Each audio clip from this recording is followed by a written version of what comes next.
하나님의 말씀은 마태복음 10장 27절과 28절 보겠습니다. 내가 너희에게 어두운 데서 이르는 것을 광명한 데서 말하며 너희가 귓속말로 듣는 것을 지붕들 위에서 선포하라.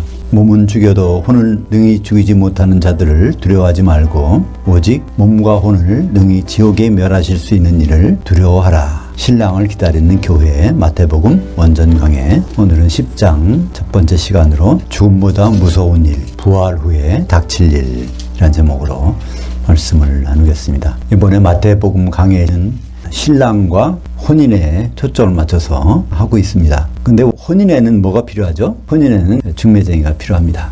그래서 중매쟁이가 세워지는 부분하고 또 우리가 이 세상 삶에서 굉장히 어렵고 힘들고 있는 일이 많은데 그거보다 우리가 두려운 일은 바로 죽음 후에 부활 후에 있다는 것을 우리에게 예수님은 말씀해 주고 있습니다. 이 세상에 참 어려운 일이 많지만 그거보다 죽은 다음의 일이 큰 일이라는 거예요. 그것을 오늘 예수님은 사도를 임명하는 장에서 사도들에게 또 사도들을 통해서 우리에게 말씀해 주고 있습니다. 오늘 1절 보면 예수께서 그의 12 제자들을 부르사 더러운 귀신들을 쫓아내며 그들에게 모든 병과 모든 약한 것을 고치는 권세를 주시니라. 여기 12 제자는 바로 뒤에 보면 2절 보면 그 12 사도들의 이름은 이러하니, 그래서 12 제자는 12 사도라는 것을 우리가 볼 수 있습니다. 그 12 사도의 이름이 나와 있습니다. 그 번호를 제가 막였는데요. 1번 베드로, 2번 안드레, 3 야고보, 4 요한, 5 빌립, 6 바돌로메, 7 도마, 8 마테, 9 알페오의 아들 야고보, 10 다데오, 11 가나나인 시몬, 12 가룟 유다. 유대인들은 원래 성이 없어요. 성이 없으니까 이름이 같을 경우는 그 사람 아버지를 붙여서 하든지 또는 어디 그 동네를 붙여서 하든지 출신 이런 식으로 이제 이름을 붙입니다. 9번째 그 야고보는 알페오의 아들 야고보. 그래서 그 앞에다가 알페오의 아들로 붙여서 요한의 형 야고보와 구분을 하고 있습니다. 그리고 바돌로메라는 사람은 요한복음에는 나다나엘. 이제 바는요, 원래는 바알인데 바알가 붙으면 누구의 아들이란 뜻입니다. 누구의 아들. 그러니까 베드로도 누구의 아들이었죠? 요나의 아들이서 바요나 시모나 해서 요나의 아들이었죠. 그러니까 바돌로메라는 뜻은 돌로메, 밭고랑 매는 자의 아들이라는 뜻이에요. 그러니까 어부가 아니라 농촌이라는 걸 알 수 있죠. 그래서 다른 제자들은 갈릴리인데 다 어부 출신이었습니다. 근데 특히 나다나엘만은 이 바돌로메는 밭고랑을 매는 사람의 아들이니까 가나의 농촌 출신이라는 걸 알 수 있습니다. 그죠? 그 베드로도 원래 이름은 시몬이었는데 베드로로 바꿔진 거죠. 그 다음에 또 하나 가나나인. 가나나인은 가나안 사람이라는 뜻이 아닙니다. 가나나, 이건 아람어인데요. 열심히 있는 사람. 그 당시에 독립운동을 하는 사람이에요. 그죠? 로마의 항거에서 독립운동 하던 사람들을 열심당원이라고 그러는데 그건 아람어로 해서 가나나인 시몬. 이것은 베드로와 구분하기 위해서 가나나인 시몬이 붙어 있다는 것을 볼 수 있습니다. 그러니까 누가복음에서는 이것을 열심당원, 셀롯인이라고 이렇게 나타내고 있죠. 그 다음에 가룟 유다. 예수님의 12 제자 중에서 11명은 갈릴리 출신입니다. 10명은 어부 출신이에요. 근데 그 나다나엘은 바돌로메는 농촌 출신이죠. 갈릴리 농촌. 그리고 유다는 가룟 유다. 그러니까 남쪽에 유대 지방에서 있는 제자입니다. 그러니까 유다만 여기서 도해질 사람이에요. 그러니까 말하면 경기도 출신이에요. 딴 사람은 다 그 경상도나 전라도에 있는 출신이라면 가룟 유다는 예루살렘 사람은 아니지만 그래도 유대 지방에서 도해 출신이라는 뜻입니다. 그런데 여기 12명이 있는데 여기서 가룟 유다는 누구로 대체될까요? 바울로 대체됩니다. 로마서 1장 1절에 보면 예수 그리스도의 사도 바울, 자기를 소개할 때 예수 그리스도의 사도라고 소개합니다. 그러니까 이건 끝까지 새 예루살렘에 있는 그 성의 밑바닥 기초석도 거기에는 바울이 이름이 있는 거죠.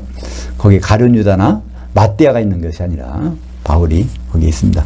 거기 고린도후서 12장 2절에는 내가 사도된 표식이 있다는 겁니다. 그럴 정도로 사도 바울은 의심 없이 12사도 중에 하나입니다. 이것은 뭐로 더 확실할 수 있을까요?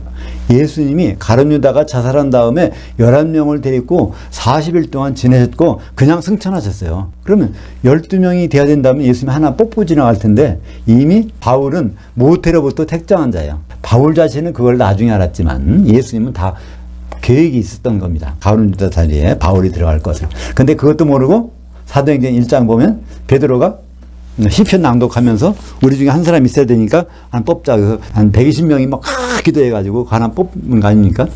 그래서 마띠아를 뽑아갖고 12사도다 그랬지만 그것은 어디까지나 자기들끼리 한 거고 실제적으로는 마띠아는 아무런 사람이 아니죠. 그 자리에 바울이 들어가 있는 것입니다. 그러면 이 사도는 어떤 역할을 할까요? 마태복음 16장 18절 너는 베드로라 내가 이 반석 위에 내 교회를 세우리니 음부의 문들이 교회의 것을 이기지 못하리라. 그래서 사도는 베드로가 반석 조각이니까 예수님 반석 조각에다가 교회 세우는 것이 아니라 반석에다 교회를 세우세요. 그러면 12명이 사도들이 이게 뭉쳐서 거기에 바로 교회가 세워진다는 걸 알 수 있습니다. 어떤 건물에 기초가 없다면 이걸 언제 쓰러질지 모릅니다. 교회는요 사도들이 말이 없다면 그걸 안 본다면 교회도 아니고 교인도 아닙니다. 반드시 사도. 그러니까 마태복음부터 요한계시록까지 그거를 어디 그 중에 한 개라도 읽어보시라는 걸 지난주에 숙제로 내드렸는데 그 숙제를 다 하셨겠지만 하여튼 이렇게 사도는 중요합니다. 그러니까 그 중에 한 구절 읽는 것이 그 자체가 중요한 것이 아니라 교회는 사도들 기초석에만 세워지는 거구나. 거기에 의미가 있죠. 그것이 실제로 에베소서 2장 20절에 사도 바울은 고백합니다. 너희는 교회는 성도들은 그 사도들 곧 선지자들의 기초석 위에 세우심을 이룬 자들이라. 이게 바로 빼박 증거잖아요. 그죠? 사도들 다른데 구약 성경 아닙니다. 구약 성경은 참고서예요. 신약 성경 사도들의 말이 우리가 세워져야 될. 그러니까 뭐 예레미야서, 에스겔서, 이사야서, 스가랴서 많은 다니엘서 귀한 말씀들이 있어요. 거기 나오는 2300일이 어떤 거고 어떤 의미고 어떤 이렇게 따지는 것이 별 의미가 없습니다. 그거는 하나의 참고서일 뿐이에요. 그래서 요한계시록 21장 12절에 이 사도들의 역할을 나타내는 부분이 있습니다. 21장 12절, 13절, 14절을 같이 읽어볼까요? 크고 높은 성곽이 있고 12문들이 있는데 문들에는 12천사들이 있고 그 문들 위에 이름들을 썼으니 이스라엘 자손 12지파의 이름들이라. 동쪽에 세 문, 북쪽에 세 문, 남쪽에 세 문, 서쪽에 세 문이니 그 성의 성곽에는 12기초석들이 있고 그 위에는 어린 양의 12사도들의 이름들이 있더라. 교회의 완성품이 새 예루살렘 성인데 거기에 기초석이 12사도가 있지 않습니까? 그럼 여기서 또 하나 뭘 할 수 있을까요? 12문들이 있는데 거기에는 이스라엘 12지파의 이름이 있다고 되어 있습니다. 그러니까 신약 성경에서 이스라엘 12지파는 유대인이 아닙니다. 바로 누구죠? 12사도의 말을 듣고 예수를 향하여 믿게 될 그 성도 기독인들이 바로 가리키는 이스라엘 12지파라는 것을 어디서 확인할 수 있나요? 새 예루살렘 성에 거기 이스라엘 12지파 이름이 있어. 그건 구약시대 이스라엘 12지파가 아니라 신약시대 영적인 유대인들. 거기에 누가 있어요? 요셉지파의 이름도 있어요. 거기에. 요셉지파는 구약의 12지파가 아닙니다. 그러니까 우리의 영적인 유대인들이 바로 이스라엘 12지파라는 것을 나타내는 것이죠. 그리고 특히 누가 12지파예요? 12사도들이 기초석에 세야 돼. 그러니까 유대인들 지금 예수 안 믿는 사람들 대부분이니까 그들은 여기 이스라엘 12지파가 아니잖아요. 그들은 예수 그리스도도 안 믿는데 사도들을 말을 믿겠어요? 그 신약 성경을 인정하지 않습니다. 그 사람들은. 사도들이 인정하지 않으니까 그들은 12지파가 아니죠. 새 예루살렘 12문에 해당되는 사람들도 아닙니다. 그러니까 사도들은 이렇게 건물의 기초석이고 또 혼인에서 중매쟁입니다. 마태복음 25장 1절 그런데 천국은 마치 등들을 들고 신랑을 맞으러 나간 열처녀들과 같다 하리니. 천국 이것은 바로 하나님 아버지가 통치하는 천국은 언제 마감될까요? 혼인잔치 천국의 혼인잔치가 이제 마감돼서 그 다음은 천년왕국 예수님이 이제 왕노로 다시는 그게 되는데 그때까지는 뭘 해요? 등들을 들었다는 거예요. 등들을 들으려면 뭐가 될까요? 우리 영이 깨어나는 살아나는 거예요. 우리 영이 깨어나야 기름을 붙여서 빛을 낼 수 있죠. 성령이 우리 영이 깨어나야 성령이 우리와 함께 하시는 겁니다. 그래서 신랑을 맞으러 나간 열처녀들이 우리의 모습입니다. 우리가 예수님을 신랑으로 기다려야 돼요. 근데 뭐가 있어야 되죠? 등이 있고 기름이 있어. 근데 다 출발은 똑같습니다. 미련한 5처녀나 슬기로운 5처녀나 출발은 똑같아요. 불이 켰던 얘기는 다 기름이 있었다는 얘기예요. 시작은. 근데 계속 채워주지 않으면 언젠가는 그들이 졸며 잘 때는 불이 소멸될 수가, 성령이 소멸될 수가 있는 것입니다. 그래서 고린도후서 11장 2절에 사도 바울은 얘기합니다. 자기의 신분이 사도라는 걸 밝히고서 이 말을 하는 거예요.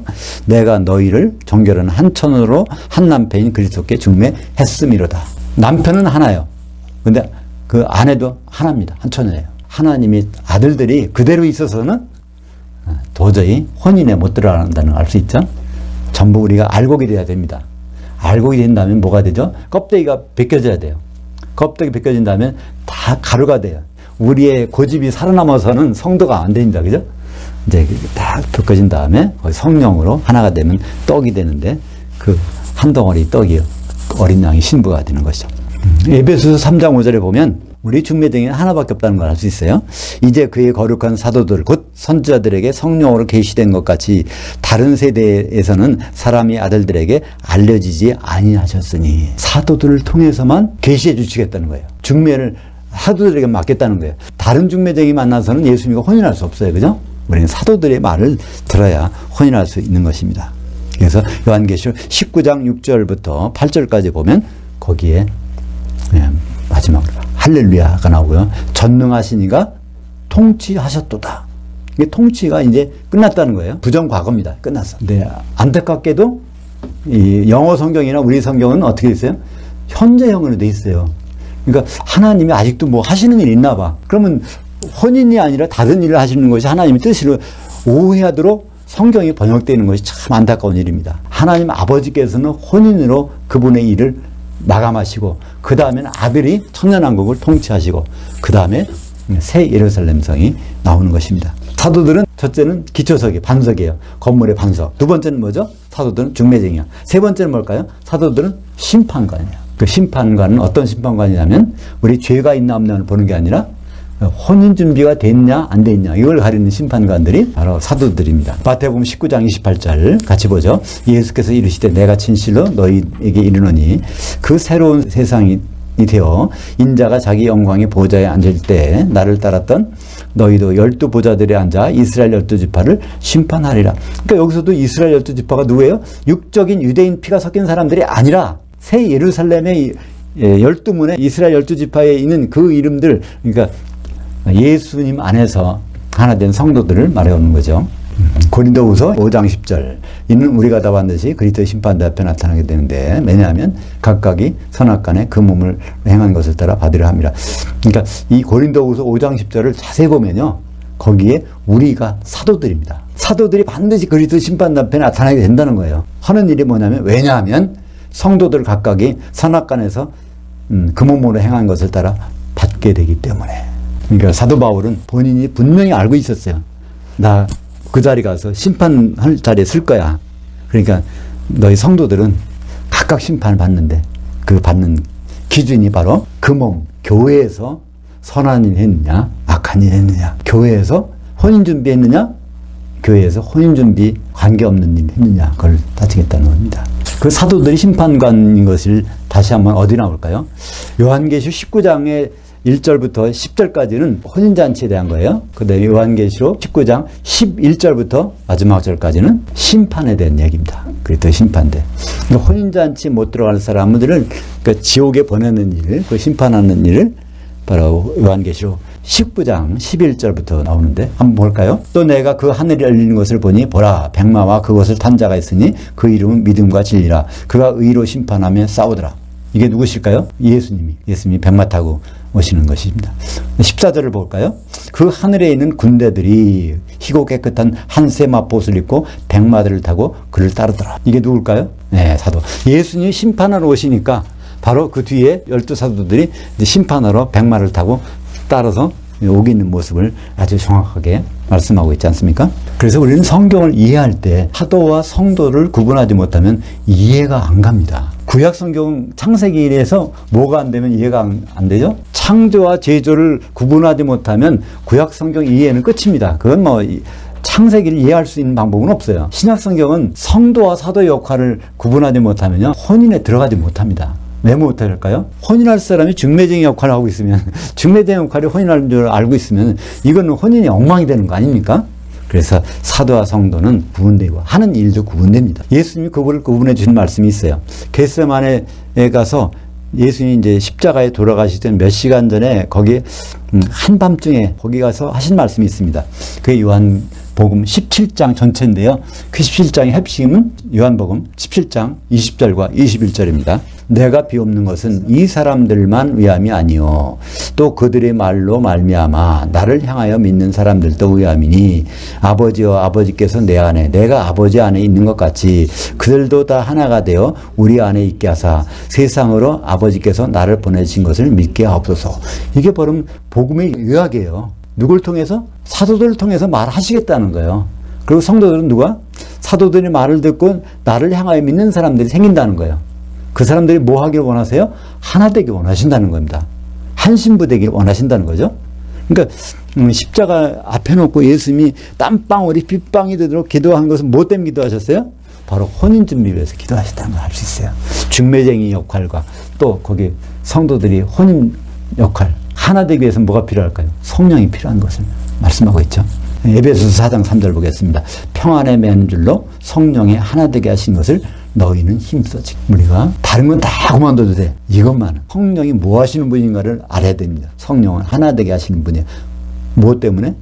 예수님의 안에는 한 신부밖에 없으니까. 거기에 하나 되게 하는 신부는 성령밖에 없습니다. 그래서 성령은 있어도 되고 없어도 되는 게 아니라 성령이 없다면 아무리 거듭난 사람도 지옥 갈 수밖에 없는 거죠. 27절 보겠습니다. 내가 너희에게 어두운 데서 이르는 것을 광명한 데서 말하며 너희가 귓속말로 듣는 것을 지붕 위에서 선포하라. 사도들에게만 비밀리에 말씀하시겠다는 거예요. 그러면 사도들은 그것을 공개적으로 전 세계에 알리는 역할입니다. 사도들의 역할이 얼마나 중요한지. 그러니까 귓속말 해주고 비밀리에 말해주는 건 누구한테 말해줘요? 사도들에게만 그렇게 말씀하시겠다는 것입니다. 그러니까 우리가 사도들의 기록을 안 볼 수 없는 이유예요. 사도들에게 이렇게 했다고. 그러니까 부활하신 예수님이 40일 동안 그 귀한 금쪽 같은 시간들을 어디다 할애했어요? 사도들에게 할애했어요. 그것은 우리에게 은혜입니다. 여러 사람에게 한 게 아니라 사도들에게 했으니까 우리는 사도들만 보면 돼요. 혼인에 실패할 수는 없는 것입니다. 사도행전 1장 3절과 8절을 보겠습니다. 그가 고난 받으신 후에 또한 그들에게 그러니까 11 사도들에게 확실한 많은 증거로 친히 살아계심을 나타내사 40일 동안 그들에게 보이시며 그 하나님 통치에 관한 일들을 말씀하시니라. 오직 성령이 너희에게 임하시면 너희가 권능을 받고 예루살렘과 온 유대와 사마리아와 땅 끝까지에서 내 증인이 되리라. 여기에 누구에게 이 말씀하셨을까요? 사도들에게, 성도들에게 이 말씀 안 하셨어요. 근데 우리는 이게 우리에게 말씀하신 말씀인 줄 알고 막 가서 하려고 그래. 그게 나쁜 게 아닐 수 있지만요. 하나님의 계획을 다 엉망으로 만드는 거예요. 우리는 사도들을 말을 잘 듣고 우리가 할 일이 무엇인지를 생각해야 되는데 무조건 사도들을 뺏어가지고 하다가 자기 일이 뭔지도 몰라. 그래서 마태복음 28장 19절, 20절을 우리는 오해합니다. 많이 오해해요. 거기에서 사도들과 성도들을 구분해야 되는 거죠. 그러므로 너희는 사도들은 가서 모든 민족들로 제자들을 삼되 그러니까 유대인만 한정된 게 아니라 모든 사람들 아버지와 아들과 성령의 이름 안으로 세례를 베푸면서 내가 너희에게 분부한 것을 지키도록 가르치면서 제자들을 삼으라. 여기에 모든 민족 이 모든 민족이 어디 나올까요? 마태복음 25장 31절에 모든 민족 마태복음 25장 31절을 같이 보겠습니다. 32절까지 인자가 자기 영광으로 모든 천사와 함께 몰 때 자기 영광의 보좌에 앉으리니 모든 민족을 그 앞에 모으고 거기까지 보겠습니다. 이 모든 민족이라는 것이 어디 모든 민족이에요? 마태복음 28장 19절에 나오는 모든 민족을 제자들로 삼아. 그래서 기독교인들을 갖다 놓고 심판하신다는 거예요. 이 세상 사람들이 아니라 복음을 들은 사람을 갖다 놓고 심판하시는데 거기에서 그들이 장사한 양인지 사도들이 꼴을 제대로 먹었는지 새끼 염소인지 사도들이 꼴 대신에 다른 걸 먹었는지 기름이 있는지 없는지 구분하신다는 것입니다. 그걸 누구에게? 모든 민족에게. 그러니까 복음을 받은 모든 민족에게. 오늘 핵심절 보겠습니다. 28절입니다. 몸은 죽여도 혼은 능히 죽이지 못하는 자들을 두려워하지 말고 오직 몸과 혼을 능히 지옥에 멸하실 수 있는 이를 두려워하라. 이걸 그냥 읽으면요 우리는 이해하기 힘들어요.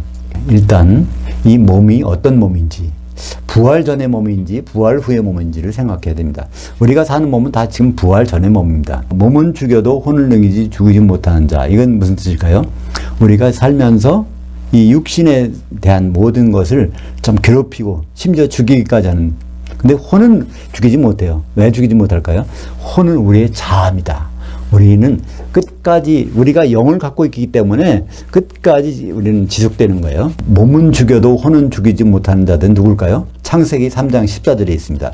여호와 하나님이 그 뱀에게 이르시되 살아있는 동안 티끌을 먹을지니라.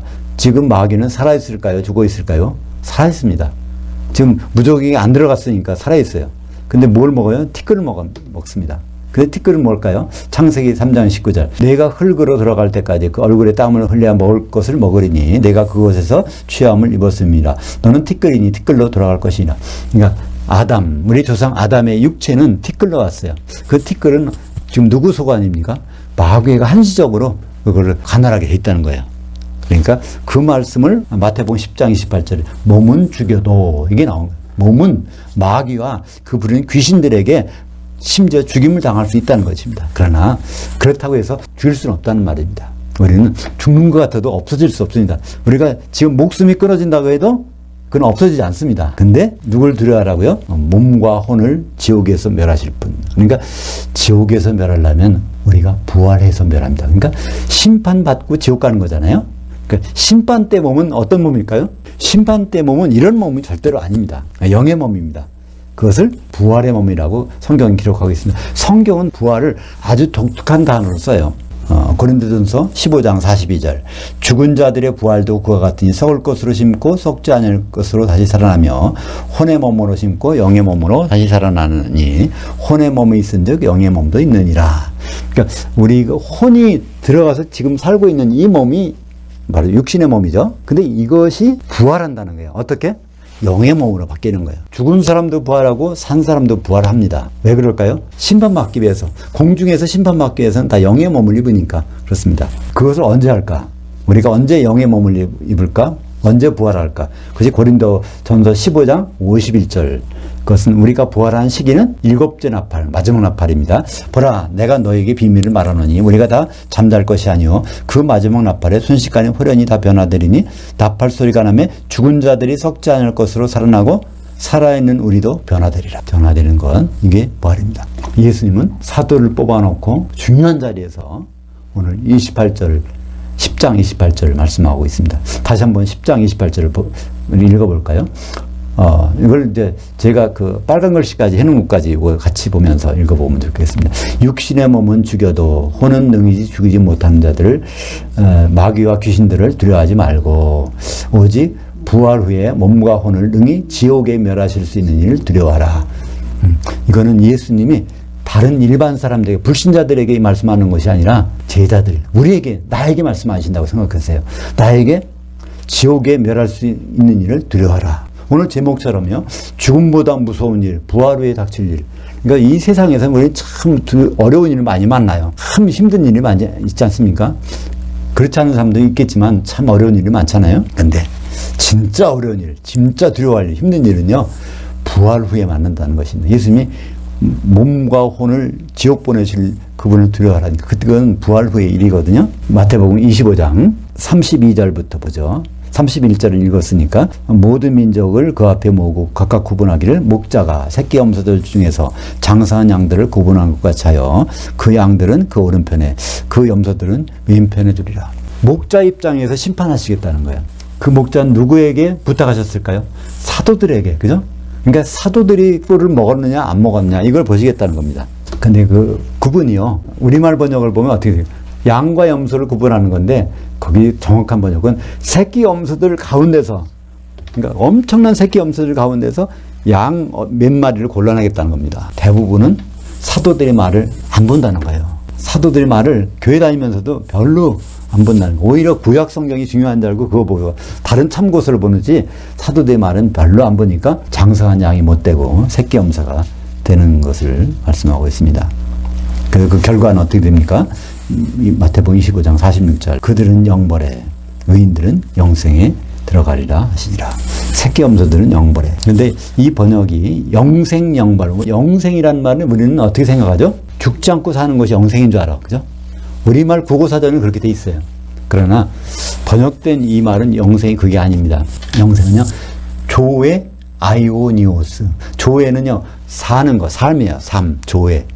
아이오니오스는요 아이온, 한 시대, 그것의 형용사입니다. 아이오니오스. 그러니까 한 시대 동안에 사는 것을 영생이라고 번역했습니다.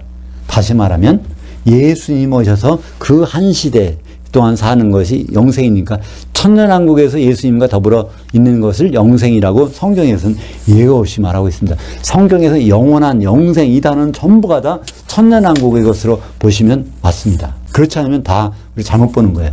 그렇다면 우리가 끝없는 시간, 그거는 성경에서 뭐라고 표현했을까요? 세세토록, 세세토록. 그래서 영생과 세세토록은 엄연한 구분이 있어요. 영생은 예수님과 천년왕국에서, 세세토록은 새 예루살렘 아니면 불못에서. 그러니까 영벌은 그렇다면 무엇일까요? 콜라시스, 벌 받는 것. 얼마 동안? 아이오니오스. 그것을 1000년 동안 지옥에서 벌 받는 것을 말씀하고 있습니다. 그러니까 예수님이 사도 마태를 통해서 이렇게 심판하시겠다는 얘기를 선명히 성경이 기록해놨는데 우리말 성경으로 보다 보면 이게 의미가 다 퇴색되어서 없어집니다. 그죠? 참 안타까운 일이 아닐 수 없습니다. 그래서 우리는 알기 쉬운 말도 오해를 해요. 요한복음 3장 16절 같이 보죠. 그 하나님이 이 세상을 이처럼 사랑하사 독생자를 주셨으니 이는 그를 향하여 믿는 자마다 멸망하지 않고 영생을 가지게 하려 하심이라. 이때도 영생은 똑같습니다. 천년왕국, 멸망은 뭘까요? 천년지옥. 천년왕국과 천년지옥은 뭐에 달렸어요? 예수님을 향하여 믿었는지 그냥 믿었는지 그게 달렸다는 말입니다. 이 말씀이 그냥 예수만 믿으면 구원받는다는 이런 말씀이 아니에요. 이 말씀은 예수를 향하여 믿는 것이 얼마나 중요한지를 설명해 주는 말씀인데 여기에서 천년왕국이 없어지고 천년지옥이 없어지고 그냥 끝까지 살아남는다 이런 말로 이제 우리는 오해를 하게 되는 것입니다. 누가 이렇게 심판할까요? 요한복음 5장 27절 또 인자됨으로 말미암아 심판하는 권한을 주셨느니라. 하나님이신 분이 사람이 되셔서 피 흘리신 그것 때문에 심판하신다는 거예요. 근데 예수님 왜 피 흘리셨을까요? 사도행전 20장 28절 교회를 사시려고. 무엇 때문에 교회를 사십니까? 혼인하시려고. 그러니까 혼인 때문에 인자로 오시는 겁니다. 심판하러. 혼인 준비 됐냐 안 됐냐. 그러니까 우리는 교회 생활하면서 신앙생활하면서 혼인 준비를 생각하지 않는다면 이건 악한 일입니다. 하나님께서 참 악하게 보세요. 네, 교회 생활하면서 예수님과 혼인한 준비를 생각하고 있다면 하나님은 참 기뻐하시는 것입니다.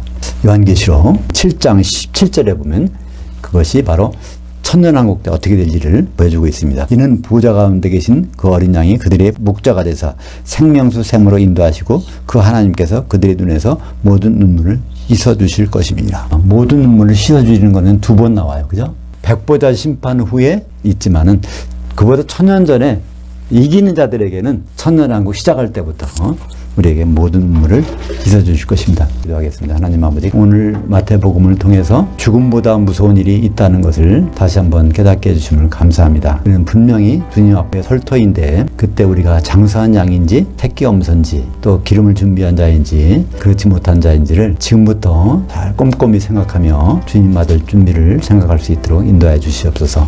예수님 이름으로 기도합니다. 아멘.